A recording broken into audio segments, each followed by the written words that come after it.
स्वागत आहे। आज आपण या सेशनमध्ये रोटेशनल डायनॅमिक्स जो की 12वीचा पहिला टॉपिक आहे याला सुरुवात करणार आहोत। तर सुरुवातीला बघून घेऊयात आपण रोटेशनल डायनॅमिक्स म्हणजे काय। रोटेशनल डायनॅमिक्स या शब्दाचा अर्थ काय। रोटेशनल म्हणजे काय माहिती आहे का रे तुम्हाला? काय सांगता येतं रोटेशनल कशाला म्हणतात? रोटेशनल काय कन्सेप्ट क्लिअर आहे का? रोटेशनल कशाला म्हटलं जातं? रोटेशनल म्हणजे काय?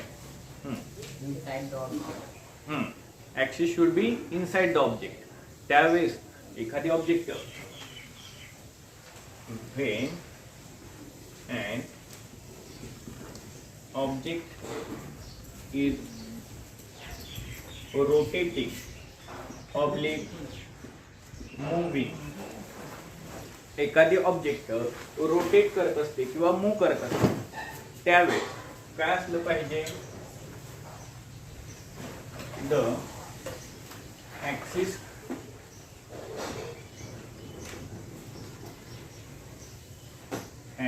should be inside the object. Then we can say that this is the rotation. येते का लक्षात बघा तुमच्या? आता समजा ही ऑब्जेक्ट आहे, ही ऑब्जेक्ट अशा पद्धतीने जर मूव्ह करत असेल याला काय म्हटलं जातं? रोटेशन। पण कधी म्हटलं जाईल रोटेशन? ज्यावेळेस याचा ऍक्सिस याच्या मध्येच कुठेतरी असेल, एकतर तो सेंटरला असू शकतोय, अशा पद्धतीने सेंटरला असू शकतोय, इकडे असू शकतोय, हे अशा पद्धतीने पण ऑब्जेक्ट मूव्ह करू शकते, याला सुद्धा रोटेशन म्हटलं पाहिजे। येते का लक्षात तुमच्या? फक्त सेंटरलाच असावा असं काही नाही। आलं का लक्षात तुमच्या? कोणत्याही साईडला असू शकतं, सेंटरला असू शकतं, त्याला तुम्ही रोटेशन म्हटलं पाहिजे। पण त्याच्यासाठी त्याचा जो ऍक्सिस आहे ज्या भोवती हे सायकलिंग करतं, ह्याचं रोटेशन होतं, मुव्हिंग होतं, तो ऍक्सिस कुठं असला पाहिजे? Should be inside the object. त्या ऑब्जेक्टच्या इनसाइड असला पाहिजे, त्यावेळेस त्याला तुम्ही रोटेशन म्हणू शकता। आणि रिव्हॉल्युशन म्हणजे काय असतं रे? कशाला म्हटलं जातं रिव्हॉल्युशन? याच्यापेक्षा थोडीशी वेगळी कन्सेप्ट आहे। तर त्यावेळेस काय असलं पाहिजे? त्याचा जो ऍक्सिस आहे, the axis should be outside the object, त्यावेळेस तुम्ही म्हणू शकता की हे रिव्हॉल्युशन आहे। आलं का लक्षात तुमच्या? रोटेशन म्हणजे काय सांगू शकताय तुम्ही? When an object rotating or moving, the axis should be inside the object. या कन्सेप्टला काय म्हणायचं? रोटेशन। आलं का लक्षात? मग डायनॅमिक्स म्हणजे काय असतं रे? कशाला म्हटलं जातं डायनॅमिक्स? डायनॅमिक्स म्हणजे ऍक्च्युली मोशन। डायनॅमिक्स म्हणजे काय? मोशन असतं। डायनॅमिक्स म्हणजे काय? मोशन। मोशनला डायनॅमिक्स असं म्हणलं जातं। आणि हा जो डायनॅमिक्स आहे तो एक टाइप आहे। कोणाचा टाइप आहे? तर मेकॅनिक्सचा एक टाइप आहे। मग हे आपण अशा पद्धतीने लिहू शकतो बघा, मेकॅनिक्सचा एक टाइप कोण आहे? डायनॅमिक्स। आणि दुसरा कोणता आहे रे? स्टॅटिक्सचा अर्थ काय रे? रेस्ट। स्टॅटिक्सचा अर्थ काय? रेस्ट पोझिशनला असणे। आणि डायनॅमिक्स म्हणजे काय? मोशन मध्ये असणे। इथं डायनॅमिक्सचे परत दोन टाइप पडतात।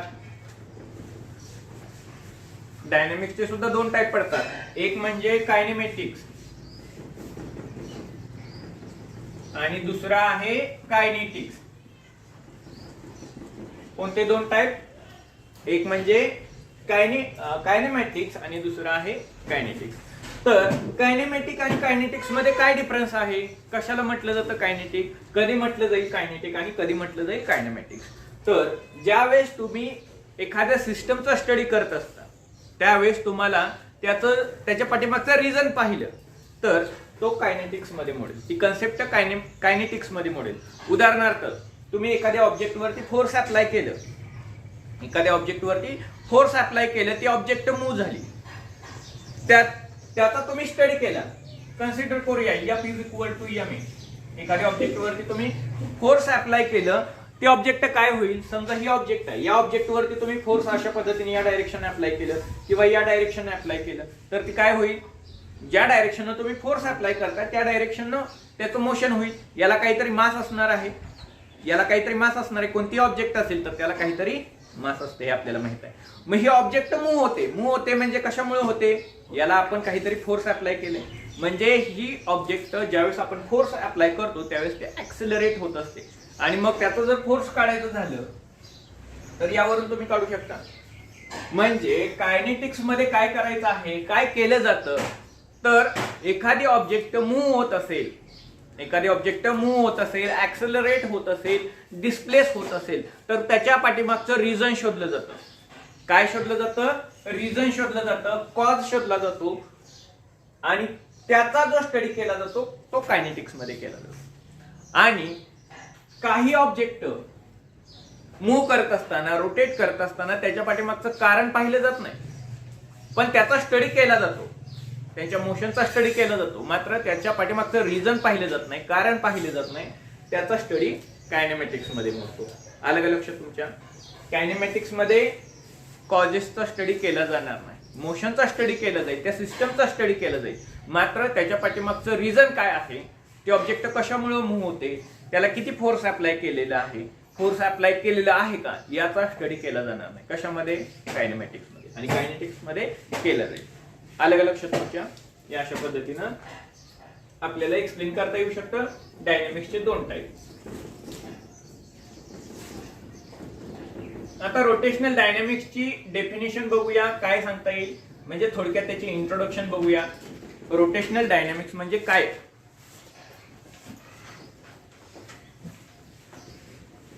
रोटेशनल डायनॅमिक्स म्हणजे इट इज काय आहे? It is process of moving, oblique or rotating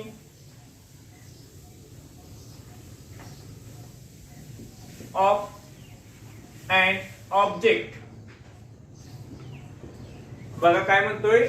it is म्हणजे कोण रे? Rotational dynamics. इट इज म्हणजे कोण? Rotational dynamics. काय आहे? प्रोसेस आहे, प्रक्रिया आहे. ऑफ मुव्हिंग करणं. मुव्हिंग म्हणजे माहित आहे ना, मुव्हिंग कशाला पण मुव्हिंग म्हणू शकता. एखादी ऑब्जेक्ट त्याची पोझिशन सोडत असेल तर त्याला तुम्ही मुव्हिंग म्हणू शकता. Oblique rotating. Moving oblique rotating म्हणजे काय? मुव्हिंग करणं किंवा रोटेट करणं, जागा सोडणं थोडक्यात. येते का लक्षात? ऑफ अन ऑब्जेक्ट, कोणत्याही वस्तूकडून हे होणार आहे. ऑफ अन ऑब्जेक्ट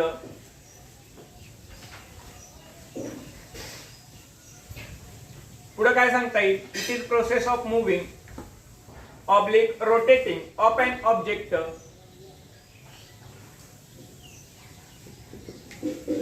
विथ, काय म्हणता येईल अजून? With involves such quantities, like torque. कशाने रिप्रेझेंट केलं जातं? टोने रिप्रेझेंट केलं जातं. त्यानंतर अजून काय सांगता येऊ शकतं? अजून कोणत्या कोणत्या क्वांटिटीज असतात? टॉर्क असेल, त्याचबरोबर अँगुलर डिस्प्लेसमेंट असणार आहे.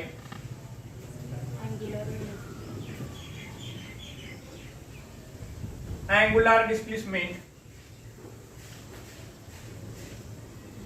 Angular velocity, angular acceleration,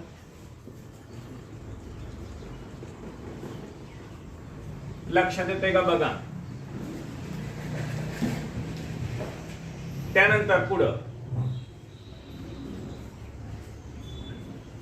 moment of inertia,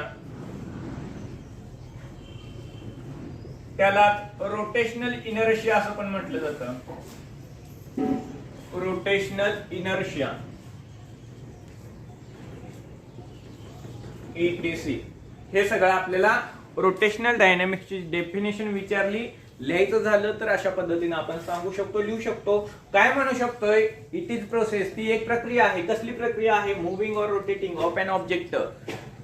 ऑब्जेक्टचं moving होणं किंवा रोटेटिंग होणं. आता ऍक्च्युली आपण रोटेशन म्हणजे काय हे पाहिलेलं आहे. कसं मुव्हिंग होतं, रोटेशन मध्ये कशा पद्धतीने मूव्ह होत असते, त्याच्या ऍक्सिस भोवती. आणि ऍक्सिस कुठं असतो? ऑब्जेक्ट मध्ये प्रेझेंट असतो. कुठेही ऑब्जेक्ट मध्ये प्रेझेंट असणार आहे, त्याला रोटेटिंग म्हटलं जाईल. पुढे बघा, विथ इन्व्हॉल्व सच क्वांटिटी, त्याचबरोबर त्याच्यामध्ये या सर्व क्वांटिटी सहभागी असणार आहेत. कोणत्या क्वांटिटीज, कोणत्या टर्मज, तर ती म्हणजे टॉर्क. टॉर्क म्हणजे काय असतं? एक प्रकारचं फोर्स असतं. टॉर्क म्हणजे काय असतं? एक प्रकारचं फोर्स. पण हे कसलं फोर्स? आपलं linear force F is equal to ma. हे लिनियर फोर्स झालं. तर टॉर्क हे कसलं फोर्स आहे? तर अँग्युलर फोर्स आहे. कसलं फोर्स आहे? अँग्युलर फोर्स आहे. अँग्युलर फोर्स म्हणजे कसलं रे? ज्या वेळेस एखाद्या ऑब्जेक्ट वरती ते फोर्स अप्लाय होतं त्यावेळेस ती ऑब्जेक्ट मूव्ह होते, रोटेट होते. कोणत्या फॉर्म मध्ये? सायकलिक फॉर्म मध्ये, सर्क्युलेटिंग पाथ मध्ये किंवा कर्वड पाथ मध्ये ज्यावेळेस ते ऑब्जेक्ट मूव्ह होते त्यावेळेस आपण म्हणू शकतो की तिथं टॉर्क अप्लाय झालेला आहे. आणि ज्यावेळेस एखादी ऑब्जेक्ट स्ट्रेट लाईन मोशन होते, एका रेषेत मोशन करते, एका रेषेत मूव्ह होते, त्यावेळेस आपण म्हणू शकतो की ते लिनियर मोशन आहे. आलं का लक्षात तुमच्या? या दोन्हीतला फरक. टॉर्क म्हणजे सुद्धा फोर्सच आहे. टॉर्क म्हणजे सुद्धा फोर्स आहे, पण कसलं? अँग्युलर फोर्स आहे. आणि ते कसं रिप्रेझेंट करता येतं? F into L. आता हे L म्हणजे काय असतं? तर परपेंडिक्युलर डिस्टन्स. L म्हणजे काय असतं? Perpendicular distance. कोणाला परपेंडिक्युलर डिस्टन्स? समजा एखाद्या ऑब्जेक्ट वरती ही ऑब्जेक्ट आहे, हे अशा पद्धतीनं रोटेट होते. कन्सिडर करा, हे ऑब्जेक्ट आहे, अशा पद्धतीनं रोटेट होते, किंवा हे ऑब्जेक्ट आहे आणि अशा पद्धतीनं रोटेट होते. याच्यावरती लावलं जाणार फोर्स हे या डायरेक्शनने आहे आणि इथून इथपर्यंतचं डिस्टन्स ते L आहे. या डायरेक्शनने फोर्स अप्लाय होतोय, इथून इथपर्यंतचं डिस्टन्स L आहे आणि हे अशा पद्धतीने ऑब्जेक्ट मूव्ह होते. याच्यावरती लागलं जाणार फोर्स या डायरेक्शन आहे. म्हणजे हे फोर्स आणि ही लेंथ कशी झाली रे? एकमेकाला परपेंडिक्युलर झाली. येते का लक्षात? म्हणजे ही समजा लेंथ असेल, त्या ऑब्जेक्टची ही लेंथ L असेल आणि फोर्स या डायरेक्शननं जात असेल, तर याचं मोशन या डायरेक्शननं होणार. येते का लक्षात? बघा तुमच्या, हे अशा पद्धतीनं रोटेट होणार आहे. आलं का लक्षात? त्यावेळेस टॉर्क आपण F इंटू L असं लिहू शकतो, अशा पद्धतीने रिप्रेझेंट करू शकतो. टॉर्क म्हणजे काय असतं? Force into perpendicular distance. काय असतं formula? Force into perpendicular distance. त्यानंतर पुढे बघा, आता या सर्व टर्मच आपल्याला स्टडी करायचं आहे. आपण कुठं होतो? टॉर्क पर्यंत होतो. त्यानंतर काय आहे? Angular displacement. अँग्युलर डिस्प्लेसमेंट कशाने रिप्रेझेंट केली जाते रे? कशाने रिप्रेझेंट केली जाते? थीटा. बरोबर सांगितलं. कशाने रिप्रेझेंट केली जाते? तर थीटाने रिप्रेझेंट केली जाते. येते लक्षात? आणि लिनियर डिस्प्लेसमेंट असेल तर लिनियर डिस्प्लेसमेंट S किंवा X. येते लक्षात? स्मॉल x किंवा स्मॉल s यानी डिस्प्लेसमेंट. कसली डिस्प्लेसमेंट? लिनियर डिस्प्लेसमेंट असेल तर. मात्र ही अँग्युलर डिस्प्लेसमेंट आहे, त्यामुळे थीटाने रिप्रेझेंट केली जाईल. त्यानंतर पुढे बघा, अँग्युलर व्हेलॉसिटी ओमेगा. राईट, ओमेगाने रिप्रेझेंट केली जाईल. अँग्युलर व्हेलॉसिटी ओमेगाने रिप्रेझेंट केली जात असते. आणि लिनियर व्हेलॉसिटी कशाने रिप्रेझेंट केली जाते? लिनियर व्हेलॉसिटीला किंवा लिनियर डिस्प्लेसमेंटला काय म्हटलं जातं? दुसरं नाव काय माहितीये तुम्हाला? ट्रान्सलेशनल. काय म्हटलं जातं? ट्रान्सलेशनल म्हटलं जातं. ट्रान्सलेशनल व्हेलॉसिटी, ट्रान्सलेशनल डिस्प्लेसमेंट किंवा ट्रान्सलेशनल ऍक्सेलरेशन असं सुद्धा म्हटलं जातं. बघा, याला अँग्युलर व्हेलॉसिटीला कशाने रिप्रेझेंट केलं जाईल? ओमेगाने रिप्रेझेंट केलं जाईल. अँग्युलर ऍक्सेलरेशन असेल तर अँग्युलर ऍक्सेलरेशन आपलं लिनियर ऍक्सेलरेशन कशाने रिप्रेझेंट करतो? स्मॉल लेटर ए ने रिप्रेझेंट करतो. बरोबर आहे की नाही? स्मॉल लेटर ए ने. याच्यावरूनच लक्षात ठेवायचं. अँग्युलर ऍक्सेलरेशन असेल तर अल्फाने रिप्रेझेंट केले जातं. Moment of inertia capital letter I ने रिप्रेझेंट केला जातो. अगदी बरोबर सांगितलं. कॅपिटल लेटर आय ने रिप्रेझेंट केला जातो. आणि त्याचा फॉर्म्युला काय असतो रे? बरोबर सांगितला, mr² हा फॉर्म्युला असतो. कायमस्वरूपी लक्षात ठेवायचे हे टर्म. आलं लक्षात? याचा फॉर्म्युला मोमेंट ऑफ इनर्शिया किंवा त्याला रोटेशनल इनर्शिया असं देखील म्हटलं जाईल. रोटेशनल इनर्शिया असू द्या किंवा मोमेंट ऑफ इनर्शिया असू द्या. मोमेंट ऑफ इनर्शिया म्हणजेच रोटेशनल इनर्शिया असतो. येते का लक्षात? म्हणजे काय? नेमकं काय असतं, ज्यावेळेस एखादं मास अशा पद्धतीनं रोटेशन करत असतं, ज्यावेळेस एखादं मास अशा पद्धतीनं रोटेशन करत असतं, त्यावेळेस त्याचं जे मास आहे ते अशा पद्धतीने रिप्रेझेंट केलं जातं मोमेंट ऑफ इनर्शिया म्हणून. आपण लिनियर मध्ये मास जर घ्यायचं झालं तर m म्हणून रिप्रेझेंट करतो, मात्र अँग्युलर मध्ये असेल, अँग्युलर ऍक्सेलरेशन करत असेल ती ऑब्जेक्ट आणि त्याचं जर मास विचारात घ्यायचं झालं तर I ने रिप्रेझेंट केलं जातं आणि mr² त्या ठिकाणी लिहिले जात असते. आलं का लक्षात तुमच्या? आता आपण काय करूया, जे बुक मध्ये दिलेले आहेत हे तुम्हाला माहिती आहे का असं विचारलेलं आहे. हे क्वेश्चन तुम्हाला माहिती आहे का, याचा अर्थ माहिती आहे का? सुरुवातीला काय क्वेश्चन विचारलेलं आहे, व्हॉट इज सर्क्युलर मोशन ना, बरोबर आहे का? माहिती आहे का रे तुम्हाला सर्क्युलर मोशन? कशाला म्हटलं जातं सर्क्युलर मोशन? कधी होतं सर्क्युलर मोशन माहिती आहे का? पहिलाच क्वेश्चन आहे ना, व्हॉट इज सर्क्युलर मोशन. तुम्ही 11वीत शिकलाय की, आठवतंय का? बघा सर्क्युलर मोशन कशाला म्हणायचं, the motion of particle, motion of particle along the circumference, along the circumference of circle is called circular motion. त्याला काय म्हटलं जातं, सर्क्युलर मोशन म्हटलं जातं. एकदम सिंपल डेफिनेशन आहे, आता ही कधीही विसरायची नाही डेफिनेशन. येते का लक्षात? बघा सरळ सांगायचं, मोशन ऑफ पार्टिकल. तुम्ही इथं फसवण्यासाठी बरं का एक्झाम मध्ये विचारताना खूप वेगळ्या पद्धतीने विचारलं जातं. याला सिस्टम म्हटलं जातं, पार्टिकलला काय म्हटलं जातं, सिस्टम म्हटलं जातं. इथं तुम्ही ऑब्जेक्ट शब्द लिहिला तरी काही फरक पडत नाही. इथं तुम्ही म्हटला मोशन ऑफ ऑब्जेक्ट चालू शकतं, मोशन ऑफ पार्टिकल चालू शकतं, मोशन ऑफ ऑब्जेक्ट चालू शकतं. हे सगळे विद्यार्थ्यांना एकदम प्रभावित करण्यासाठी असले भारी भारी शब्द वापरले जातात, पण घाबरायचं नाही. त्याचा अर्थ एकच असतो, the motion of particle along the circumference of circle. आता सर्कल तुम्हाला माहिती आहे, सर्कल कसा असतो, अशा पद्धतीने असतो की नाही सर्कल, बरोबर आहे. एकदम परफेक्ट नाही आला पण समजून घ्या, सर्कल हा अशा पद्धतीने असणार आहे. मग सर्कम्फरन्स ऑफ सर्कल म्हणजे काय रे? सर्कम्फरन्स ऑफ सर्कल म्हणजे काय, तर त्या सर्कलची टोटल लेंथ आली. आलं का लक्षात? सर्कम्फरन्स ऑफ सर्कल म्हणजे काय, त्या सर्कलची टोटल लेंथ, त्याला सर्कम्फरन्स ऑफ सर्कल असं म्हटलं जातं. समजा मी हा सर्कल इथून कट केला आणि स्ट्रेट केला, त्याची लेंथ किती होईल त्याला म्हटलं जातं सर्कम्फरन्स ऑफ सर्कल. येते का लक्षात? बघा तर बघा, motion of particle along the circumference of circle is called the circular motion. इथं काय म्हणलेलं आहे, मोशन ऑफ पार्टिकल. समजा इथं एक पार्टिकल आहे, इथे एक पार्टिकल पी आहे, तो काय करतोय, मोशन करतोय. मोशन करतोय म्हणजे काय लक्षात येते ना, त्याची पोझिशन चेंज करतोय कंटिन्युअसली. येते लक्षात? कशा पद्धतीने चेंज करतोय तो, इथं इथं इथं अशा पद्धतीनं इथपर्यंत पोहोचणार आहे.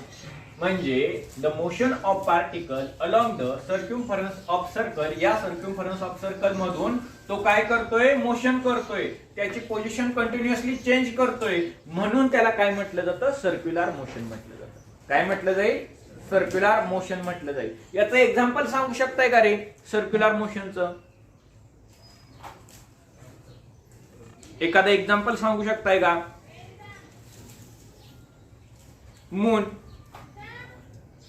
मून हे बेस्ट एक्झाम्पल आहे. येते का लक्षात? मून काय करतो, अर्थभोवती रिव्हॉल्व करतो. कशा पद्धतीनं, सर्क्युलर मोशनच्या मेथडनी. येते का लक्षात? सर्क्युलर अप्रॉक्सिमेटली सर्क्युलर मोशन करतो तो. कसा? अप्रॉक्सिमेटली सर्क्युलर मोशन करतो. येते का लक्षात? हा मून असेल, इथं सेंटरला अर्थ असणार आहे, हा अशा पद्धतीनं सर्क्युलर मोशन करणार आहे. येते लक्षात? त्यानंतर नेक्स्ट क्वेश्चन काय आहे,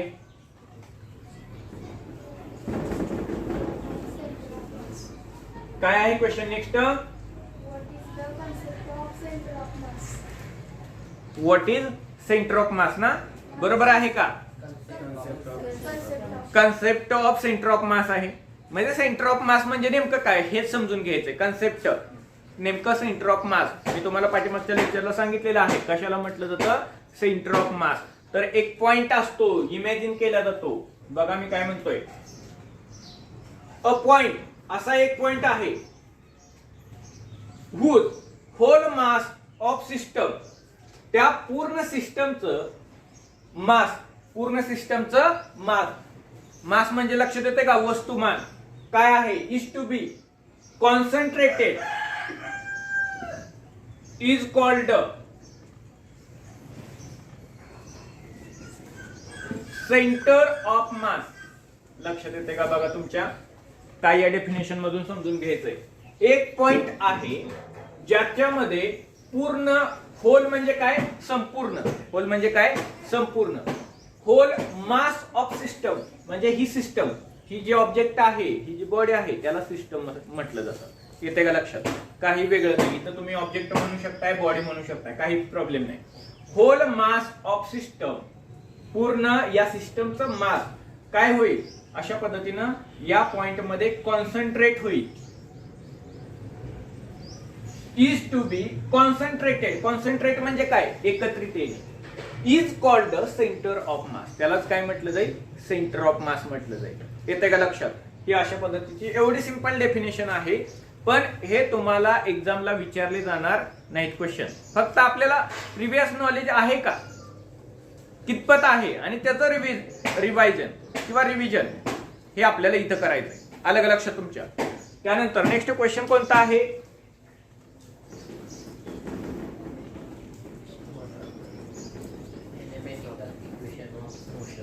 कोणता,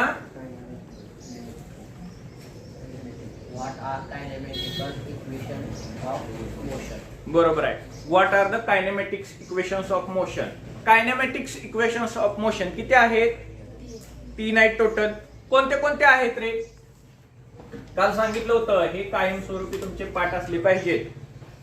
बरोबर आहे का, कायमस्वरूपी लक्षात असले पाहिजेत. कायनेमॅटिक्स इक्वेशन्स ऑफ मोशन हे तुम्ही 9वी पासून शिकताय. कितवी पासून, 9वी पासून शिकताय. त्यामुळे हे तुमच्या कायमस्वरूपी लक्षात असणं गरजेचं आहे. पहिले इक्वेशन लिहितो बघा, v is equal to u plus A T आहे का इक्वेशन हे, v is equal to u plus A T. त्यानंतर s is equal to ut plus half A T square, हे इक्वेशन होईल. पाठच करून टाकायचं हे इक्वेशन. त्यानंतर last v square is equal to u square plus 2as किंवा ट्वाइस as. मग आता v म्हणजे काय असते, व्हेलॉसिटी असते. u म्हणजे सुद्धा व्हेलॉसिटीच असते. a म्हणजे ऍक्सेलरेशन आणि t म्हणजे टाइम. त्यानंतर s म्हणजे डिस्प्लेसमेंट. या सर्व कन्सेप्ट आहेत याच्यामध्ये. आता बघूया v म्हणजे कसली व्हेलॉसिटी. v म्हणजे फायनल व्हेलॉसिटी असते. कसली व्हेलॉसिटी असते, फायनल व्हेलॉसिटी असते. येते लक्षात.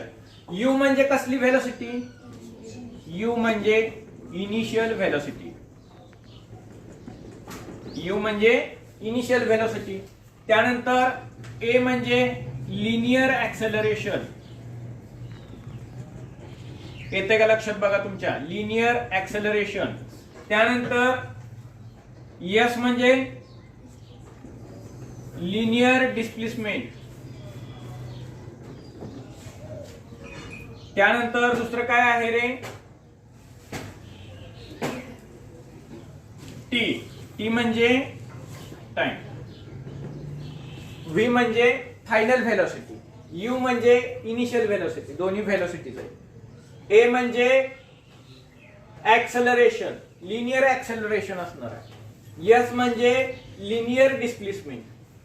येते का लक्षात. इथं या दोन इक्वेशन मध्ये डिस्प्लेसमेंट आहे, लिनियर डिस्प्लेसमेंट. टी म्हणजे टाइम. या गोष्टी लक्षात ठेवा. या तुम्ही ऑलरेडी शिकलेला आहे, 11वी मध्ये पण शिकलेला आहे, 9वी पासून शिकत आलेला आहे. या लक्षात असणं गरजेचं आहे. त्यानंतर पुढे बघा, हे नोट डाऊन करून घेत असाल तर नोट डाऊन करून घ्या, नाही परत मी तुम्हाला लिहून देणारच आहे.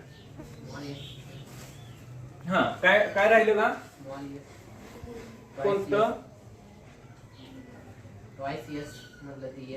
हा ट्वाइस एस. एस म्हणजे इथं असू द्या किंवा इथं असू द्या, डिस्प्लेसमेंटच आहे.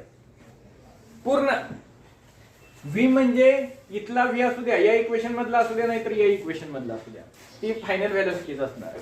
यू कोणत्याही इक्वेशन मध्ये तिन्ही पैकी असू द्या, इनिशियल व्हेलॉसिटीज असणार आहे. ए कोणत्याही इक्वेशन मध्ये असेल तर तो लिनियर ऍक्सेलरेशन असेल. एस कोणत्याही इक्वेशन मध्ये असेल तर तो लिनियर डिस्प्लेसमेंट असणार आहे. टी कोणत्याही इक्वेशन मध्ये असेल तर तो टाइमच असणार आहे.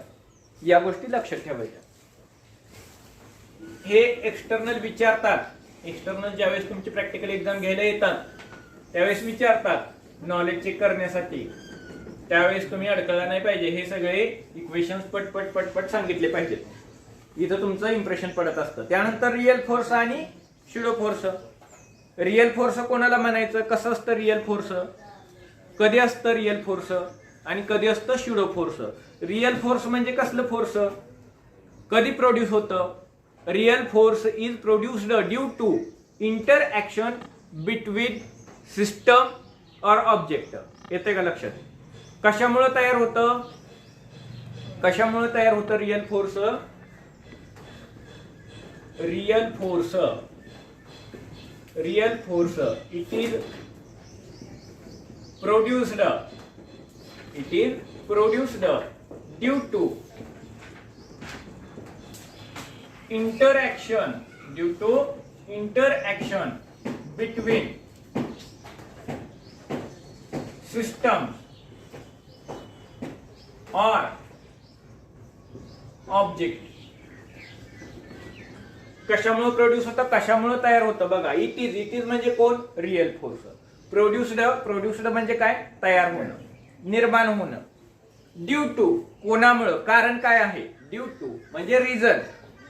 इंटरॅक्शन, इंटरॅक्शन म्हणजे काय रे, इंटरॅक्शन कशाला म्हटलं जातं. आता बघा एक्झाम्पल आपण बघूया. समजा अर्थ रिव्हॉल्व करते अशा पद्धतीनं. सनभोवती हा समजा सन आहे आणि हे अर्थ आहे. अर्थ सनभोवती रिव्हॉल्व करते, हे त्याचं बेस्ट एक्झाम्पल होतं. अर्थ काय करते, सनभोवती रिव्हॉल्व होते. त्यावेळेस सन आणि अर्थ मध्ये काहीतरी फोर्स आहे, ग्रॅव्हिटेशनल फोर्स आहे. त्यामुळं अर्थ काय करते, अशा पद्धतीनं कंटिन्युअसली रिव्हॉल्व करते. हे झालं इंटरॅक्शन. आलं का लक्षात. म्हणजे फोर्स असणं, कोणत्या तरी फोर्समुळं हे मोशन मध्ये येणं, कंटिन्युअसली रिव्हॉल्व होणं, याला इंटरॅक्शन म्हटलं जातं. बिटवीन सिस्टम्स और ऑब्जेक्ट्स, बिटवीन सिस्टम्स और ऑब्जेक्ट. दोन ऑब्जेक्ट्स असतील किंवा जास्त ऑब्जेक्ट्स असतील. आता सनभोवती काय फक्त अर्थच रिव्हॉल्व करते का, खूप सारे प्लॅनेट्स आहेत जे सनभोवती कंटिन्युअसली रिव्हॉल्व करतात. येते का लक्षात. त्यामुळे तुम्ही सिस्टम्स म्हणू शकता और ऑब्जेक्ट म्हणू शकता आणि त्यालाच काय म्हटलं जातं, it is called real force म्हटलं जातं. आणि स्युडो फोर्स काय असेल रे मग.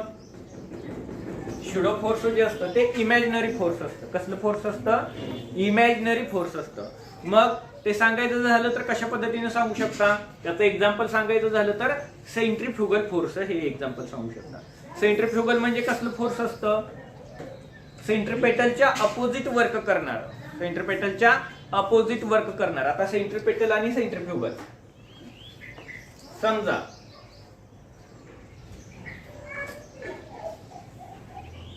ही आपली अर्थ आहे आणि हा मून आहे. तर या मून वरती अर्थ कडून दोन प्रकारची फोर्स अप्लाय होतात. अप्रत्यक्षपणे दोन प्रकारची फोर्स अप्लाय होतात. एक तर हा मून काय करतो, कंटिन्युअसली अर्थ भोवती रिव्हॉल्व होतो. कशामुळे रिव्हॉल्व होतो, तर त्याच्यावर ऍक्ट असणारा सेंट्रीपेटल फोर्स. कोणतं force, centripetal force. Centripetal force जे असतं ते इनवर्ड डायरेक्शनने असतं. कोणत्या डायरेक्शननी, inward, toward the centre, toward the centre, centre कडे असतं. याला तुम्ही म्हणू शकता की हे सेंट्रीपेटल फोर्स आहे. कसलं फोर्स आहे, सेंट्रीपेटल फोर्स. आणि त्याचबरोबर आउटवर्ड डायरेक्शन या सेंट्रीपेटल फोर्स इतकीच व्हॅल्यू असणारा फोर्स आउटवर्ड डायरेक्शन सुद्धा लागतं. त्याला म्हटलं जातं सेंट्रीफ्युगल फोर्स. Centrifugal force. आलं का लक्षात. बघा मी काय सांगतोय. त्यामुळं तर ही जे ऑब्जेक्ट आहे, मून असेल किंवा सॅटेलाइट्स असतील, ते कंटिन्युअसली अर्थभोवती रिव्हॉल्व करतात. कशामुळं, या दोन फोर्सेसमुळे. ही दोन फोर्सेस ज्यावेळेस बॅलन्स होतील, इक्वल होतील, त्याच वेळेस ती ऑब्जेक्ट त्याच्या पर्टिक्युलर ऑर्बिट मध्ये रिव्हॉल्व्ह करू शकत असते, नाहीतर रिव्हॉल्व्ह करणं शक्य नाही. एक जर फोर्स अनबॅलन्स झालं, समजा सेंट्रिफ्युगल फोर्स कमी पडलं, काय होईल रे? सेंटरकडे खेचली जाईल ती ऑब्जेक्ट, सेंटरकडे खेचली जाईल. मात्र तसं होतं का? नाही होत. काय होतं? तर ती कंटिन्यू त्याच ऑर्बिट मध्ये रिव्हॉल्व्ह करते. येते का लक्षात? याचं रिझन काय आहे? तर ही दोन फोर्सेस आहे, सेंट्रिपेटल फोर्स आणि सेंट्रिफ्युगल फोर्स, हे बॅलन्स होतात. म्हणजे आता उदाहरणार्थ बघा, हा त्याचा सेंटर आहे पेन म्हणजे, आणि ही ऑब्जेक्ट अशा पद्धतीनं याच्या भोवती रिव्हॉल्व्ह करते असं आपण इमॅजिन करूया. तर ही ऑब्जेक्ट या सेंटरकडे जर जास्त फोर्स असेल, जास्त फोर्सनं खेचली जात असेल, आणि आउटवर्ड डायरेक्शनने फोर्स जे लागतं त्याला आपण सेंट्रिफ्युगल फोर्स म्हणतो, ते जर कमी झालं तर काय होईल? ऑब्जेक्ट सेंटरकडे खेचली जाईल. येते का लक्षात? त्यामुळे दोन्ही फोर्सेस इक्वल पाहिजेत, सेंट्रिपेटल फोर्स पण आणि सेंट्रिफ्युगल फोर्स पण. हे डिटेल मध्ये आपण बघणार आहे, सेंट्रिपेटल फोर्स काय आहे, सेंट्रिफ्युगल फोर्स काय आहे, हे डिटेल मध्ये बघणार आहे. पण आता एवढं लक्षात राहू द्या की सेंट्रिपेटल फोर्स असतं, सेंट्रिफ्युगल फोर्स असतं, आणि दोन्ही एकमेकाच्या अपोजिट वर्क करतात. येते लक्षात? सेंट्रिपेटल फोर्स जे आहे ते टुवर्ड द सेंटर ऍक्ट होतं, आणि सेंट्रिफ्युगल फोर्स जे आहे ते outward to the centre, centre पासून बाहेरच्या बाजूला ऍक्ट होतं, आउटवर्ड डायरेक्शननी ऍक्ट होतं, कार्य करतं. येते का लक्षात? बघा. त्यानंतर नेक्स्ट कन्सेप्ट कोणती आहे? Next concept characteristics of circular motion. बरोबर आहे का? नेक्स्ट कन्सेप्ट काय आहे?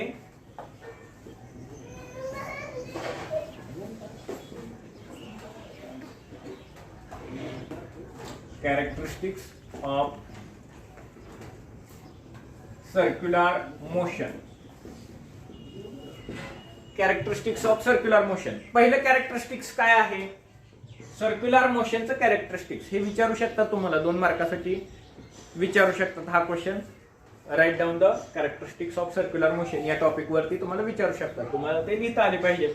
बघा, पहिलं कॅरेक्टरिस्टिक्स काय सांगता येईल? It is an accelerated, it is an accelerated motion. दुसरं काय सांगता येईल? It is a periodic motion. आता याला ऍक्सेलरेटेड मोशन का म्हणायचं आणि पिरियोडिक मोशन का म्हणायचं याचं रिझन बघूया. सर्क्युलर मोशन तर आहे. सर्क्युलर मोशन कधी म्हणतो? ज्यावेळेस एखादी ऑब्जेक्ट सर्क्युम्फरन्स ऑफ सर्कल मध्ये मूव्ह करत असेल, मोशन करत असेल, त्यावेळेस आपण काय म्हणू शकतो की ते सर्क्युलर मोशन आहे. आपण ऑलरेडी बघितली सर्क्युलर मोशनची डेफिनेशन. काय म्हणलं आपण? Motion of particle along the circumference of circle, then it is called as circular motion. मग आता आपल्याला काय बघायचं आहे? त्याचे कॅरेक्टरिस्टिक्स बघायचे, त्याचे गुणधर्म बघायचे. पहिला गुणधर्म काय आहे बघा, it is an accelerated motion. ते ऍक्सेलरेटेड मोशन आहे. आता बघा, एक गोष्ट लक्षात ठेवायची. काय? समजा ही अर्थ आहे, हा मून आहे.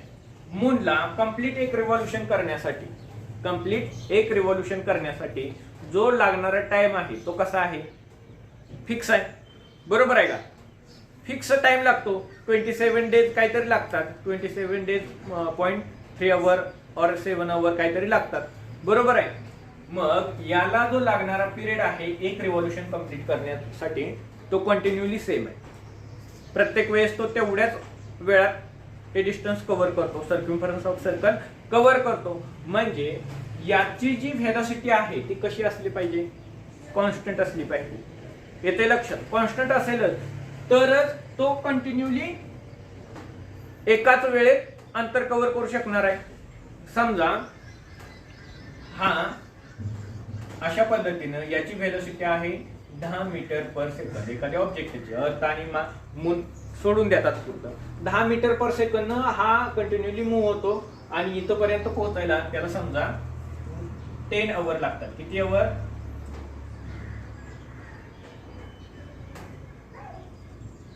10 आवर्स लागतात. कशाला? 10 मीटर पर सेकंद एवढं तो डिस्टन्स ट्रॅव्हल करतो किंवा एवढी त्याची व्हेलोसिटी आहे आणि त्याला कम्प्लीट एक रिव्होल्यूशन करण्यासाठी 10 तास लागतात.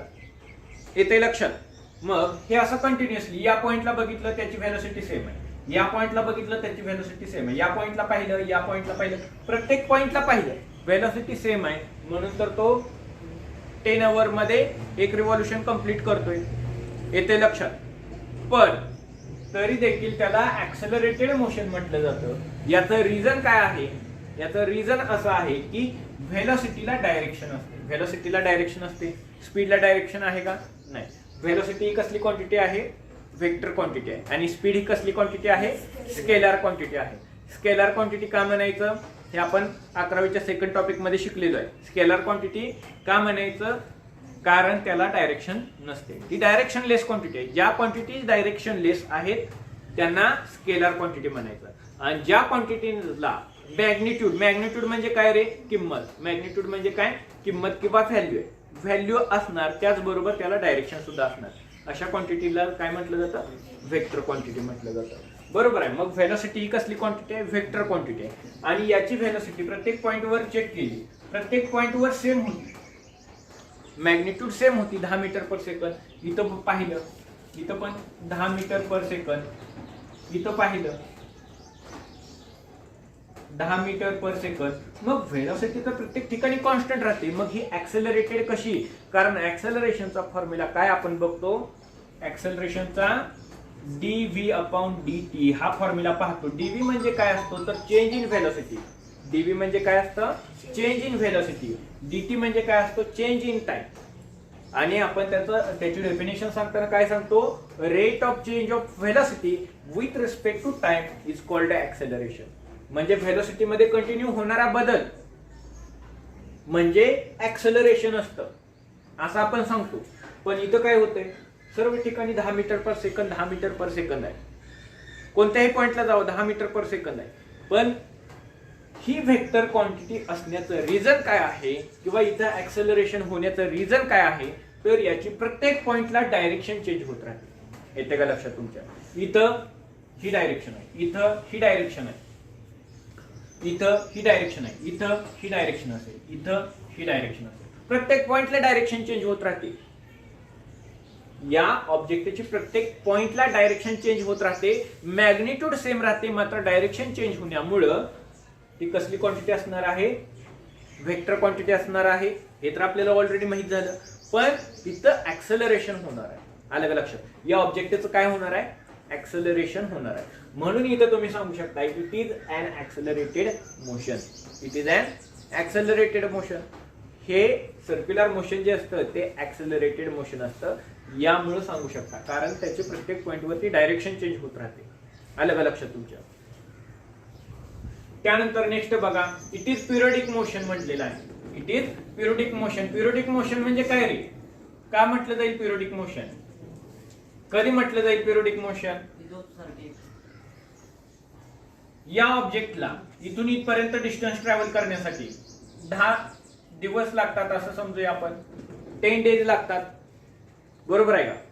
परत एकदा रिव्होल्यूशन करण्यासाठी परत 10 दिवस लागतात. म्हणजे काय होतंय? ही ऑब्जेक्ट कंटिन्युअली काय करते? सेम पाथ फॉलो करते, सेम ट्रॅजेक्टरी फॉलो करते आणि त्याचबरोबर सेम टाइम घेते. काय करते? सेम टाइम घेते. सेम टाइम मध्ये सेम ट्रॅजेक्टरीनं, बघा सेम टाइम मध्ये सेम ट्रॅजेक्टरीनं म्हणजे एकाच मार्गानं त्याच मार्गानं कंटिन्यू ट्रॅव्हल करण्यासाठी तेवढाच वेळ घेणं याला म्हटलं जातं पिरियडिक. याला म्हटलं जातं पिरियडिक. म्हणजे काय होतं? रिपिटेशन होतं. कशा पद्धतीने रिपिटेशन होते? कशा पद्धतीने रिपिटेशन होते? सेम ट्रॅजेक्टरी ऍज वेल ऍज सेम टाइम याचं रिपिटेशन होतंय म्हणून त्याला काय म्हटलं जातं? पिरियडिक म्हटलं जातं. आलं का लक्षात तुमच्या? हे अशा पद्धतीचे त्याचे कॅरेक्टरिस्टिक्स आहेत. त्यानंतर पुढची कन्सेप्ट काय आहे?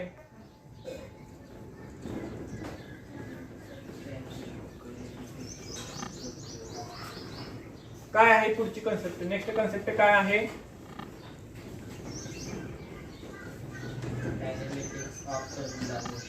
कायनेमॅटिक्स ऑफ सर्क्युलर मोशन. बघूया आता कायनेमॅटिक्स आपण पाहिलं मगाशी. कायनेमॅटिक हा कोणाचा टाइप आहे? डायनॅमिकचा टाइप आहे. कायनेमॅटिक्स ऑफ सर्क्युलर मोशन. सर्क्युलर मोशनचे कायनेमॅटिक्स. आता कोणते कोणते असतील सर्क्युलर मोशनचे कायनेमॅटिक्स? जर एखादी ऑब्जेक्ट सर्क्युलर मोशन करत असेल आणि एखादी ऑब्जेक्ट स्ट्रेट लाईन मोशन करत असेल तर त्याचा आपण कशा कशा पद्धतीने स्टडी करू शकतो? त्याचं डिस्प्लेसमेंट बघू शकतो, त्याचबरोबर त्याची व्हेलॉसिटी बघू शकतो, ऍक्सेलरेशन बघू शकतो. या कन्सेप्टचा आपण स्टडी करू शकत असतो, बरोबर आहे का? त्याचबरोबर त्याचं मास असेल, लिनियर मास असेल आणि अँग्युलर मोमेंटम असेल. येते का लक्षात? या त्याचबरोबर टॉर्क असेल, या सर्व गोष्टींचा आपण स्टडी करू शकत असतो. त्याचा आपण कम्पॅरेटिव्हली बघूया आणि परत डिटेल मध्ये बघूया. आता इथं कम्पॅरेटिव्हली लिहिताना मी इथं काय म्हणतो? लिनियर म्हणतो. इकडे लिनियर, त्याला ट्रान्सलेशनल असं म्हटलं जातं. आणि इकडं अँग्युलर किंवा सर्क्युलर, त्याला अँग्युलर पण म्हटलं जाईल. येते का लक्षात? बघा तुमच्या. मग कन्सेप्ट कोणत्या कोणत्या आहेत? डिस्प्लेसमेंट एक कन्सेप्ट आहे, हे आपण दोन्ही मध्ये स्टडी करू शकतो. लिनियर मध्ये पण करू शकतो, अँग्युलर मध्ये किंवा सर्क्युलर मध्ये पण करू शकतो. येते का लक्षात? बघा तुमच्या. त्याचबरोबर डिस्प्लेसमेंट नंतर कोणते आहे? व्हेलॉसिटी आहे. व्हेलॉसिटीचा पण दोन प्रकारे स्टडी करू शकतो. एक म्हणजे लिनियरली स्टडी करू शकतो, त्याचबरोबर एखादी जर ऑब्जेक्ट अँग्युलर मध्ये व्हेलॉसिटी करत असेल, अँग्युलर मध्ये मूव्ह करत असेल तर त्याची व्हेलॉसिटी पाहिली असता ती अँग्युलर व्हेलॉसिटी होईल. त्यानंतर ऍक्सेलरेशन. एवढ्या तरी आपण गोष्टी सुरुवातीला बघूयात, या तीन कन्सेप्ट तरी पाहूयात. येते लक्षात? आता डिस्प्लेसमेंट, जर ती लिनियर डिस्प्लेसमेंट असेल, लिनियर डिस्प्लेसमेंट कधी असते? एखादी ऑब्जेक्ट समजा हे अशा पद्धतीनं आहे आणि ही स्ट्रेट लाईन मोशन करते, त्यावेळेस किती डिस्प्लेस झाली हे पाहणं म्हणजे लिनियर डिस्प्लेसमेंट. आलं का लक्षात तुमच्या? आणि एखादी ऑब्जेक्ट अशा पद्धतीनं सायकलिक पाथ मध्ये किंवा सर्क्युलर पाथ मध्ये किंवा कर्व्ड पाथ मध्ये रोटेट करत असेल, रोटेट म्हणजे रिव्हॉल्व करत असेल असं म्हणूयात आपण तात्पुरतं, कारण इथं आपण सर्क्युलर म्हणतोय. अँग्युलर असेल तर रोटेट होईल. येते का लक्षात? बघा, अँग्युलर असेल तर रोटेट होणं येईल, म्हणजे हे ऑब्जेक्ट स्वतः भोवती फिरणं होईल. आलं लक्षात? मग अशा पद्धतीनं ही रिव्हॉल्व करत असेल ऑब्जेक्ट, तर याची व्हेलॉसिटी पाहिली किंवा याचं डिस्प्लेसमेंट पाहिलं तर ते अँग्युलर डिस्प्लेसमेंट होईल. याची व्हेलॉसिटी पाहिली तर ती अँग्युलर व्हेलॉसिटी होईल. आणि याचं ऍक्सेलरेशन पाहिलं तर ते अँग्युलर ऍक्सेलरेशन होईल या ऑब्जेक्टचं. अशा पद्धतीनं मोशन करत असतात. येते का लक्षात? बघा, ही सिंपल कन्सेप्ट आहे, खूप अवघड कन्सेप्ट नाही. शिंदे लक्षात येते का? जर आपण त्या ऑब्जेक्टचं ऍक्सेलरेशन पाहिलं, या ऑब्जेक्टचं ऍक्सेलरेशन पाहिलं तर ते लिनियर ऍक्सेलरेशन होईल. या ऑब्जेक्टचं ऍक्सेलरेशन पाहिलं तर ते अँग्युलर ऍक्सेलरेशन होईल. ही object straight line path follow करते, ही ऑब्जेक्ट सर्क्युलर पाथ फॉलो करते म्हणून. त्यानंतर या ऑब्जेक्टची व्हेलॉसिटी पाहिली, लिनियर व्हेलॉसिटी होईल. या ऑब्जेक्टची व्हेलॉसिटी पाहिली, तुम्ही सांगा. बरोबर, अँग्युलर व्हेलॉसिटी होईल, कारण सायकलिक पाथ फॉलो करते, सर्क्युलर पाथ फॉलो करते. या ऑब्जेक्टची डिस्प्लेसमेंट पाहिली, लिनियर डिस्प्लेसमेंट होईल. या ऑब्जेक्टची डिस्प्लेसमेंट पाहिली, अँग्युलर किंवा सर्क्युलर डिस्प्लेसमेंट होईल. येते का लक्षात? मग बघूया आता आपण ते कशा पद्धतीने आपण रिप्रेझेंट करू शकत असतो. ऑलरेडी आपण डिस्कस केलेलं आहे, तरी पण मी परत विचारतो तुम्हाला. डिस्प्लेसमेंट, लिनियर डिस्प्लेसमेंट असेल किंवा ट्रान्सलेशनल डिस्प्लेसमेंट असेल, कशा पद्धतीने रिप्रेझेंट करतो आपण, कशा पद्धतीने शो करू शकत असतो? यस, स्मॉल लेटर यस और यक्स. येते का लक्षात? बघा, हे अशा पद्धतीने आपण लिनियर डिस्प्लेसमेंट असेल तर हे सिम्बॉल वापरून शो करू शकतो. आणि ती जर सर्क्युलर किंवा अँग्युलर डिस्प्लेसमेंट असेल तर बरोबर सांगितलं, थीटाने रिप्रेझेंट करतो. त्यानंतर पुढे बघा, व्हेलॉसिटी. जर लिनियर व्हेलॉसिटी असेल, हे ऑब्जेक्ट स्ट्रेट लाईन मूव्ह करते. आता मी परत त्याच गोष्टी बोलत नाही. कशाने रिप्रेझेंट केली जाईल? Linear velocity. Linear velocity V ने रिप्रेझेंट केली जाईल, ओमेगानं नाही. ओमेगानं काय रिप्रेझेंट केलं जातं रे? काय रिप्रेझेंट केलं जातं? अँग्युलर व्हेलॉसिटी रिप्रेझेंट केली जाते. अँग्युलर व्हेलॉसिटी असेल तर ओमेगाने रिप्रेझेंट केली जाईल, आणि लिनियर व्हेलॉसिटी असेल तर व्ही ने रिप्रेझेंट केली जाईल. आलं का लक्षात? बघा, कन्सेप्ट क्लिअर करून घ्या, कन्फ्युज व्हायचं नाही, गोंधळून जायचं नाही. लिनियर आहे ना, व्ही वापरतो आपण. जनरली व्हीच वापरत होतो आतापर्यंत, बरोबर आहे का? ओमेगा वापरत नव्हतो. व्हेलॉसिटी म्हटलं का व्ही वापरायचो. कायनेमॅटिक सिच्युएशन मध्ये बघितलं, V U, initial velocity, final velocity. V आणि यू, ही इनिशियल व्हेलोसिटी व्ही आणि फायनल व्हेलोसिटी व्ही आणि इनिशियल व्हेलोसिटी यू वापरत होतो. पण अँग्युलर व्हेलोसिटी कुठे वापरली का आपण आतापर्यंत? वापरली असेल तुरळक ठिकाणी, जास्त ठिकाणी नाही वापरली, पण आता इथून पुढे वापरायची आहे आणि ती ओमेगाने रिप्रेझेंट केली आहे. त्यानंतर पुढे बघा ऍक्सलरेशन, लिनियर ऍक्सलरेशन ए नी रिप्रेझेंट करतो, बरोबर सांगितलं. आणि अँग्युलर ऍक्सलरेशन असेल तर अल्फानी रिप्रेझेंट करत असतो. आता आपण काय करूया, प्रत्येक पॉइंट डिस्कस करत जाऊया. त्याचं एसआय युनिट काय असतं, त्याचं डायमेन्शन काय असतं, कशा पद्धतीने डायमेन्शन लिहिता येऊ शकतं, कशा पद्धतीने आपल्याला रिप्रेझेंट करायचं असतं. आता लिनियर मध्ये डिस्प्लेसमेंट असेल, डिस्प्लेसमेंट म्हणजे काय रे? विस्थापन, बरोबर आहे. डिस्प्लेसमेंट म्हणजे विस्थापन, ठीक आहे. पण आपण जर डिस्प्लेसमेंट मेजर करायची झाली तर कशामध्ये मेजर करतो, त्याचं एसआय युनिट काय असं जर विचारलं तर काय सांगाल? बरोबर, त्याचं एसआय युनिट काय असतं? मीटर असतं. याचं एसआय युनिट डिस्प्लेसमेंटचं आता इथं मी लिहितो, displacement SI unit. SI unit काय लिहिता येईल? मीटर, बरोबर. परत अजून काय स्टडी करता येईल आपल्याला? डायमेन्शनचा स्टडी करता येईल. डायमेन्शन कशा पद्धतीने रिप्रेझेंट करता येईल त्याचं? डायमेन्शन काय सांगता येईल? डायमेन्शन कसं सांगता येईल? सोपं आहे की, फर्स्ट टॉपिक मध्ये शिकलाय तुम्ही. अरे इथं फक्त काय आहे? मीटर. मीटर म्हणजे लेंथचं युनिट आहे ना, म्हणजे फक्त लेंथ प्रेझेंट आहे, बरोबर आहे का? म्हणजे फक्त L1 येईल, बाकी सर्व टर्म 0 येणार आहेत. बाकी सर्व टर्मचा पॉवर 0 येणार आहे. मग इथं काय लिहिता येईल आपल्याला? L1 आपण ML असं लिहितो ना. काय लिहित असतो डायमेन्शन लिहिताना? LMT. मग L1 त्यानंतर M0 T0 अशा पद्धतीने रिप्रेझेंट करू शकतोय. किंवा सरळ तुम्ही फक्त एकच टर्म प्रेझेंट आहे L1, बाकी टर्म लिहिण्याची गरज, अशा पण पद्धतीने रिप्रेझेंट करू शकता. अलग लक्षात. हे डिस्प्लेसमेंट साठी झालं. डिस्प्लेसमेंटचं लेटर काय आहे? S आहे और X आहे. त्यानंतर नेक्स्ट कन्सेप्ट बघूया सर्क्युलर मध्ये किंवा अँग्युलर डिस्प्लेसमेंट मध्ये. अँग्युलर डिस्प्लेसमेंट सांगायची झाली कशा पद्धतीने सांगू शकतोय?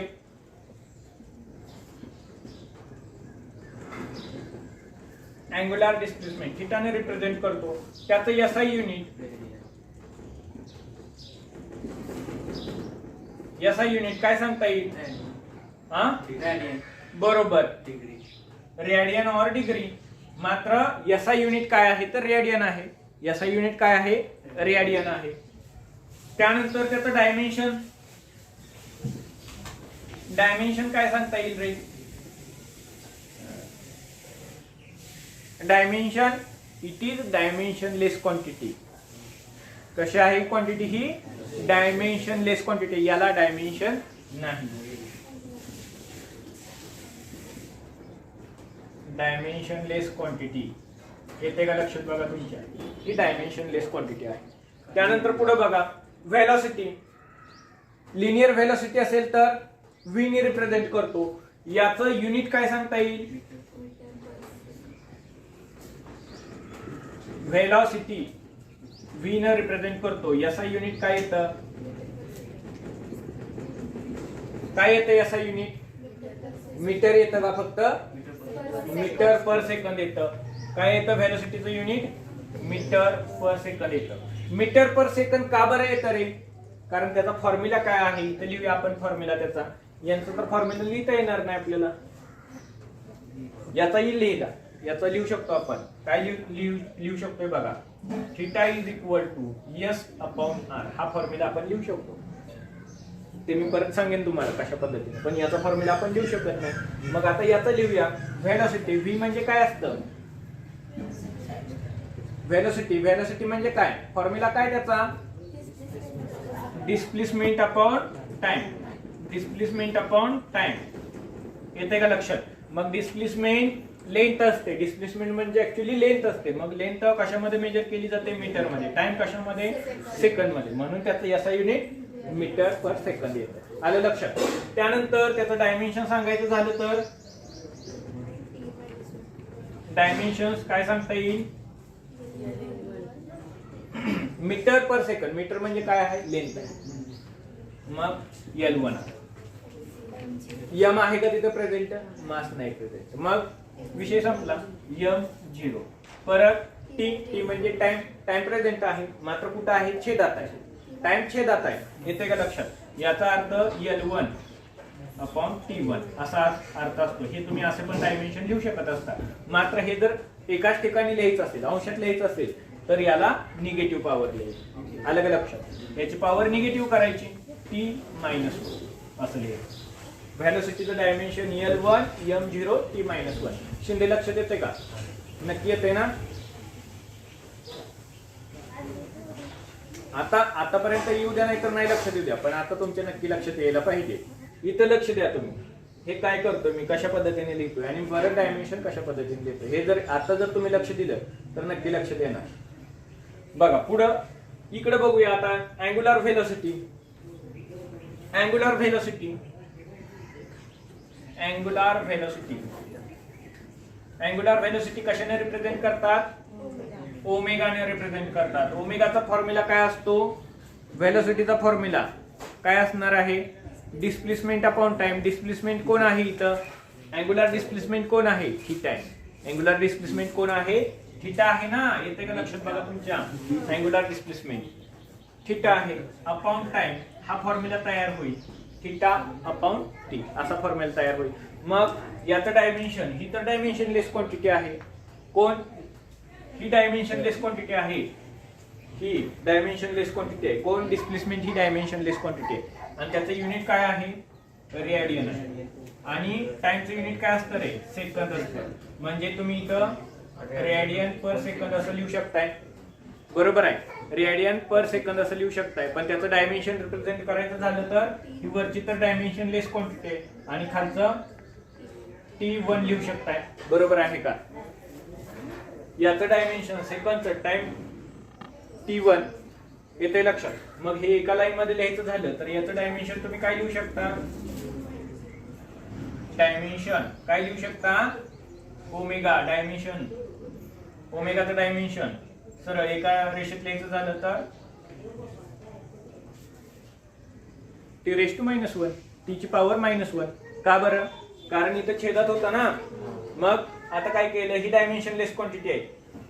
अँगल ही डायमेन्शन लेस क्वांटिटी आहे. त्यामुळं हे टी वर येणार. टीची पॉवर -1 होणार. इथेही तसंच केलं होतं का आपण? L1 T-1. L1 M0 T-1. आलं का लक्षात तुमच्या? येते का लक्षात? इथे लक्ष द्या. 100% समजेल. काही परत बघण्याची गरज नाही. इथं फक्त लक्ष द्या. त्यानंतर पुढे बघा. आता ऍक्सेलरेशन बघूया. काय सांगता येईल? ऍक्सेलरेशन. ऍक्सेलरेशन ए ने रिप्रेझेंट करतात. बरोबर आहे? ऍक्सेलरेशन कशाने रिप्रेझेंट करतात? ए ने रिप्रेझेंट करतात. मग ए ने रिप्रेझेंट करतात. त्याचं SI युनिट काय आहे? त्याचा फॉर्म्युला काय आहे ऍक्सेलरेशनचा? Change in velocity with respect to change in time हा फॉर्म्युला आहे. तो तुम्ही अशा पद्धतीने लिहू शकता. dv/dt. dv म्हणजे काय असतो? Change in velocity. Small change in velocity with respect to small change in time असा dv/dt चा अर्थ असतो. मग dv चेंज इन व्हेलोसिटी कशामध्ये मेजर करता तुम्ही? व्हेलोसिटी कशामध्ये मेजर करता? मीटर पर सेकंद मध्ये मेजर करता की नाही? कशामध्ये मेजर करता? ऑलरेडी केली की रे आपण. Metre per second. बरोबर आहे का? मग इथे लिहितो मी मीटर पर सेकंद. युनिट लिहितोय बरं का? आणि टाइम कशामध्ये? सेकंद मध्ये मेजर करतो. आता याचा अर्थ काय होतो? मीटर पर सेकंद असा त्याचा अर्थ होतो. पण हे कसं लिहिता येईल? बघा. मीटर पर सेकंद इंटू, आता हे सेकंद अपॉन 1 असं इमॅजिन करू शकताय तुम्ही. सेकंद आहे म्हणजे सेकंद अपॉन 1. कोणाचा छेद 1 घेतला तर काही फरक पडत नसतो. ती टर्म आहे अशीच राहते. इकडे वर घेतली तर उलटून गुणिले होईल. 1 अपॉन सेकंद होईल. येते का लक्षात? आणि मग 1 इंटू मीटर मीटर होईल आणि second into second second square होईल. म्हणजे मीटर पर सेकंद हे कोणाचं युनिट झालं? ऍक्सेलरेशनचं युनिट झालं. आता त्याच्यावरून डायमेन्शन सांगू शकताय का रे? कसं लिहिता येईल डायमेन्शन? काय लिहिता येईल डायमेन्शन? काय लिहिता येतं? L1 लिहिता येईल. त्यानंतर छेदात काय लिहिता येईल? -2 कसं छेदात लिहितोय म्हणल्यावर 2 लिहायला पाहिजे. येते का लक्षात? L1 T2 सेकंडचा स्क्वेअर आहे ना, म्हणून T चा स्क्वेअर येईल. येते का लक्षात? मग परत ही टर्म आता कुठे लिहू द्या? दिसते का त्याच्यामध्ये? दिसते का? नाही दिसत. हे दिसते का टर्म? ही दिसते का? शेवटची टर्म दिसते का? नाही दिसत. बरं ठीक आहे. इथं लिहितो मी ऍक्सेलरेशनचं डायमेन्शन. त्याचा फॉर्म्युला dv/dt. त्यानंतर हे metre per second upon second. त्याचंच कन्वर्जन कसं होणार? मीटर पर सेकंद इंटू 1/सेकंद. तेच काय होईल? मीटर पर सेकंद स्क्वेअर होईल. यावरून तुम्ही पुढे डायमेन्शन असं लिहू शकता. मीटरचं L1 लिहू शकता आणि टाइमचं T2 लिहू शकता. आणि हे जर एका लाईन मध्ये लिहायचं झालं तर ऍक्च्युअली डायमेन्शन कसं लिहू शकता तुम्ही? L1 T-2. आणि m जो आहे तो मधला तो 0 असणार आहे. m0 म्हणजे हे असं लिहिता येईल L1 m0 T-2. कारण तिथं मास प्रेझेंट नाही, म्हणजे नाही प्रेझेंटची टर्म 0 ने रिप्रेझेंट करू शकता. त्याची पॉवर 0 आहे असं लिहू शकत असताय. बघा L1 m0 T-2 हे कोणाचं डायमेन्शन होईल? ऍक्सेलरेशनचं डायमेन्शन होईल. पण हे कसलं ऍक्सेलरेशन आहे? Linear acceleration. हे जर अँग्युलर ऍक्सेलरेशन असेल तर अँग्युलर ऍक्सेलरेशनचा फॉर्म्युला काय तयार होईल रे? याचा फॉर्म्युला अँग्युलर ऍक्सेलरेशनचा dω/dt change in angular velocity with respect to time. आलं का लक्षात? इथे काय घेतलं होता? dv/dt. dv/dt म्हणजे काय? Change in velocity with respect to change in time. हे लिनियर. आणि हे dω/dt म्हणजे चेंज इन अँग्युलर व्हेलॉसिटी. ही अँग्युलर व्हेलॉसिटी आहे ना. आणि याचा फॉर्म्युला काय होतो? Displacement, angular displacement upon time. हा त्याचा फॉर्म्युला होतो, जे की आपण इथे लिहिलेला आहे ऑलरेडी. येते का लक्षात? मग आता हा अल्फाचा फॉर्म्युला झाला म्हणजे अँग्युलर ऍक्सेलरेशनचा किंवा सर्क्युलर ऍक्सेलरेशनचा फॉर्म्युला झाला dω/dt. मग आता पुढे याचं युनिट्स कसं लिहिता येईल रे? dω. dω म्हणजे काय? Angular velocity. अँग्युलर व्हेलॉसिटीचं युनिट काय आहे? रेडियन पर सेकंद आहे. बरोबर आहे का? याचं युनिट काय आहे? रेडियन पर सेकंद आहे. आणि याचं युनिट काय आहे? सेकंद. टाइमचं युनिट सेकंद. मग परत काय होईल बघा? हे असं लिहिता येऊ शकतं रेडियन पर सेकंद. इथं जसं केलं होतं तसं 1/सेकंद असं होईल. येते का लक्षात? म्हणजे परत इथं काय होणार? Radian per second square. आता डायरेक्ट असं लिहिलं रेडियन पर सेकंद स्क्वेअर. मग याचं याचा युनिट झालं हे. आता याचं डायमेन्शन लिहायचं असेल तर रेडियन डायमेन्शन लेस क्वांटिटी आहे, रिक्त असणार आहे.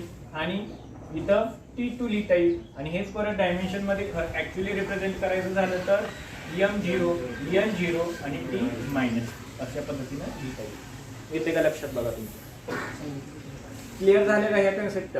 काय अडचणी आहेत का? नक्की नाही ना काय अडचण? सर्व समजलं का? Linear displacement, circular displacement. Circular displacement unitless dimensionless quantity आहे. युनिट कोणता आहे? रेडियन आहे. याचं युनिट कोणतं आहे? मीटर. त्यानंतर व्हेलॉसिटी म्हणजे काय असतो? Velocity displacement upon time. Displacement कोण आहे? एस आहे असं लिहू शकता किंवा x/t हा फॉर्म्युला लिहू शकता. याचा युनिट काय? Metre per second. डायमेन्शन काय? मीटर पर सेकंद येते म्हणजे L1 येणार आणि T-1 येणार, m0 येणार.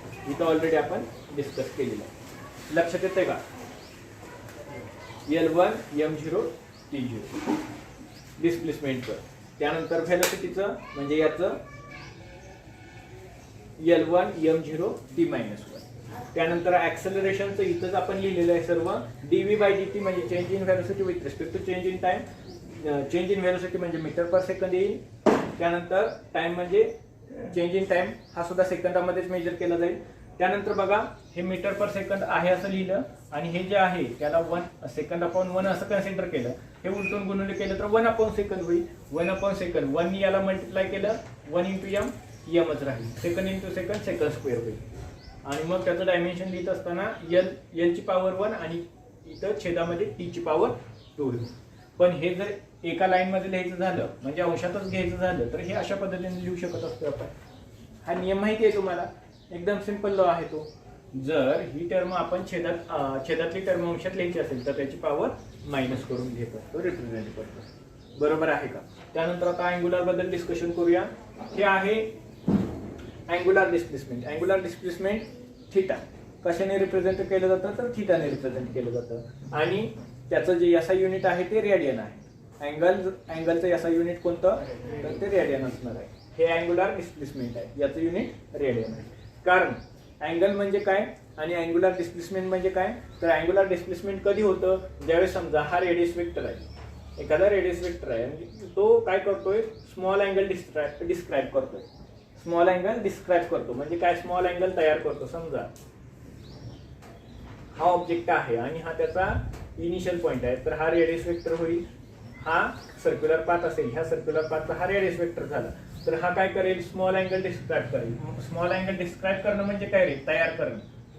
म्हणजे एखाद्या ऑब्जेक्टची अशा पद्धतीनं वरच्या डायरेक्शन मोशन झाली त्यावेळेस हा स्मॉल अँगल तयार करतो, त्याला स्मॉल अँगल डिस्क्राईब करणं म्हटलं जाईल आणि ते थिटाने रिप्रेझेंट केलं जाईल. यालाच अँग्युलर डिस्प्लेसमेंट असं म्हटलं जातं. काय म्हटलं जातं अँग्युलर डिस्प्लेसमेंट म्हटलं जातं. हे डिटेलमध्ये बघूया आपण, पुढे बघा. त्यामुळे ही डायमेन्शनलेस क्वांटिटी असेल, युनिट रेडियन येणार आहे आणि ती डायमेन्शनलेस क्वांटिटी आहे. इथं आपण ऑलरेडी डिस्कस केलेलं आहे. त्यानंतर ओमेगा. ओमेगा म्हणजे काय असणार आहे अँग्युलर व्हेलॉसिटी असणार आहे. Angular velocity is equal to theta upon T. Theta म्हणजे काय अँग्युलर डिस्प्लेसमेंट अपॉन टाइम. कारण व्हेलॉसिटी म्हणजे डिस्प्लेसमेंट अपॉन टाइम घेतो, लिनियर व्हेलॉसिटी असेल. अँग्युलर असेल तर अँग्युलर डिस्प्लेसमेंट अपॉन टाइम असं घेतलं पाहिजे. त्यानंतर पुढे बघा थिटा रेडियन अपॉन सेकंद असं येईल, त्याचं याचा युनिट रेडियन अपॉन सेकंद. मग त्याच्यावरून डायमेन्शन काय लिहिता येईल फक्त t-1 एवढं डायमेन्शन येईल याच्यावर. इथं ऑलरेडी आपण फाइंड केलेलं आहे t-1 अँग्युलर व्हेलॉसिटीचं डायमेन्शन t-1. त्यानंतर अँग्युलर ऍक्सेलरेशन असेल तर d⍵/dt. d⍵/dt म्हणजे काय रे change in angular velocity with respect to change in time. येते लक्षात. त्यानंतर ओमेगा डी ओमेगा म्हणजे काय आहे व्हेलॉसिटी, अँग्युलर व्हेलॉसिटी. मग त्याचं युनिट काय आहे रेडियन पर सेकंद. व्हेलॉसिटीचं रेडियन पर सेकंद आहे की नाही ऑलरेडी आपण बघितलेलं आहे रेडियन पर सेकंद. मग तेच इथं ठेवलं radian per second upon second, ह्या dt सेकंद, परत रेडियन अपॉन सेकंद ते आहे असं ठेवलं इथं लिहिलं आणि हा सेकंद अपॉन 1 आहे म्हणून 1 अपॉन सेकंद होईल. येते का लक्षात 1 अपॉन सेकंद. मग second into second second square होईल, रेडियन इंटू 1 रेडियन होईल. मग परत त्याच्यावरून रेडियन ही डायमेन्शनलेस क्वांटिटी आहे त्यामुळे इथं mt स्क्वेअर काढलेला आहे. सेकंड स्क्वेअरचा t⁻² येणार आहे डायमेन्शन. मग परत हे एकाच टर्म मध्ये लिहायचं झालं तर अंशात लिहायचं झालं तर m0 l0 t-2 अशा पद्धतीने येणार आहे. आलं का लक्षात तुमच्या. त्यानंतर आता पुढे बघूया अँग्युलर डिस्प्लेसमेंट हे कशा पद्धतीने होतं हे डिटेल मध्ये बघूया. हे रिमूव्ह करतो मी.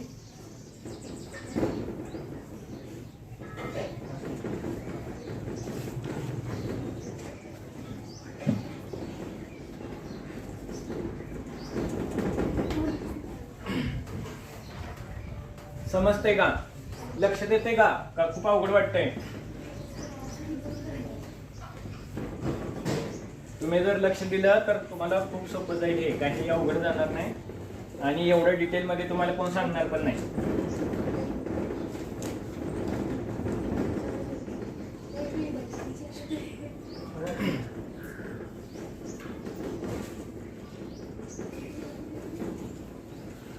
आता काय बघूया आपण कन्सेप्ट. मगाशी मी तुम्हाला सांगितलं बघा अँग्युलर डिस्प्लेसमेंटला फॉर्म्युला असतो बरोबर आहे का. थिटा इज इक्वल टू काय लिहिला होता मी theta is equal to s/r. तो फॉर्म्युला कसा असतो कसा तयार होतो बघा. समजा एखादी ऑब्जेक्ट अशा पद्धतीनं सर्क्युलर मोशन करत असेल किंवा अँग्युलर मोशन करत असेल. ही ऑब्जेक्ट आहे, ही ऑब्जेक्ट आहे, हा त्याचा पाथ आहे, सर्क्युलर पाथ आहे. मग सर्क्युलर पाथ असेल तर त्याचं हे सेंटर असेल.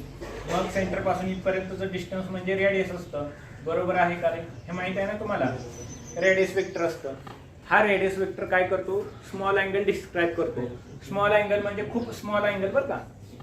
खूप स्मॉल अँगल, जास्त अँगल नाही, मी काय म्हणतोय खूप स्मॉल अँगल, हा रेडियस वेक्टर ज्यावेळेस अशा पद्धतीनं, रेडियस वेक्टर म्हणजे काय, ऍक्च्युली ऑब्जेक्ट मूव्ह करणार आहे, ऍक्च्युली ऑब्जेक्ट मूव्ह करणार आहे, ऑब्जेक्ट त्याची पोझिशन सोडणार आहे.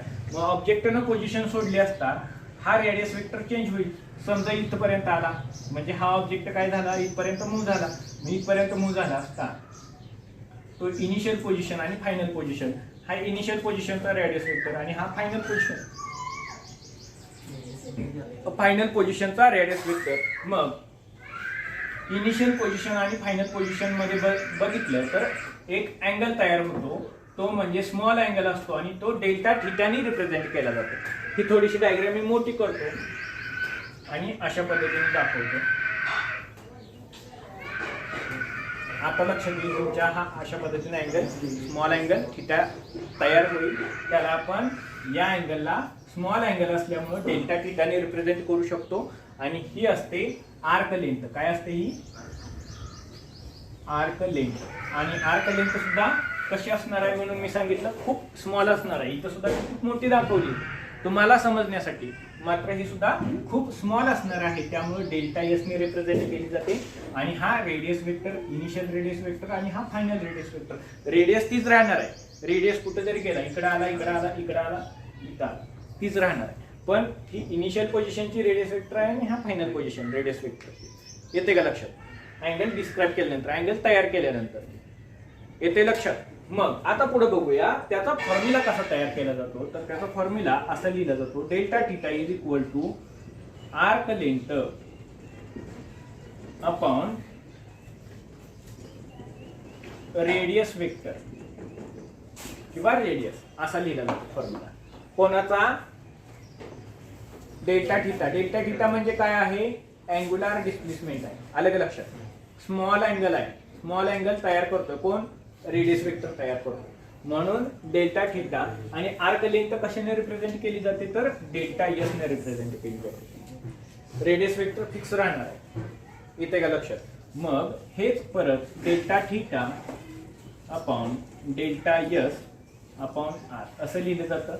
हे डेल्टा डेल्टा दोन्ही पण स्मॉलच आहे, त्यामुळं नाही लिहिलं तरी चालतं. म्हणून theta is equal to S upon R असं इक्वेशन लिहिलं जातं. आणि हेच अँग्युलर डिस्प्लेसमेंटचं इक्वेशन आहे असं मानलं जातं. आलं का लक्षात तुमच्या? अँग्युलर डिस्प्लेसमेंटचं इक्वेशन कशा पद्धतीने तयार होतं. हा जो अँगल असणार आहे, इथे मी खूप मोठा दाखवला, इथेही त्या मानानं खूप मोठा दाखवला आहे, मात्र खूप स्मॉल अँगल असणार आहे, थोडीशी डिस्प्लेसमेंट असणार आहे. येते का लक्षात? त्यावेळेस स्मॉल असेल त्यावेळेसच स्मॉल अँगल क्रिएट होणार आहे, त्यावेळेस स्मॉल आर्क लेंथ क्रिएट होणार आहे. येते का लक्षात? आणि त्यावरून theta is equal to S upon R हा फॉर्म्युला तयार होतो. थीटा म्हणजे काय असणार आहे, अँग्युलर डिस्प्लेसमेंट असणार आहे. एस म्हणजे काय असणार आहे, आर्क लेंथ असणार आहे. आर म्हणजे काय असणार आहे, रेडियस वेक्टर असणार आहे. आलं का लक्षात हा फॉर्म्युला? काय अडचण आहे का? ठीक आहे.